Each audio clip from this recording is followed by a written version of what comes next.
Here's a little repair that I thought you might be interested in seeing. This is a little mat or rug that goes under the foot of one of the characters in that diorama, and it's missing some of the fringe on the side here.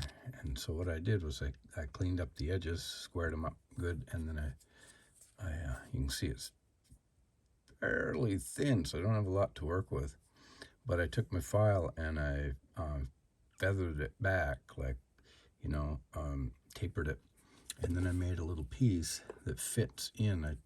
This is old antique ivory, so I used a piece of mammoth ivory, which matches color-wise really well. And I did the same sort of thing with it as I feathered the end of it down, kind of to match. And so I fit it in here like this.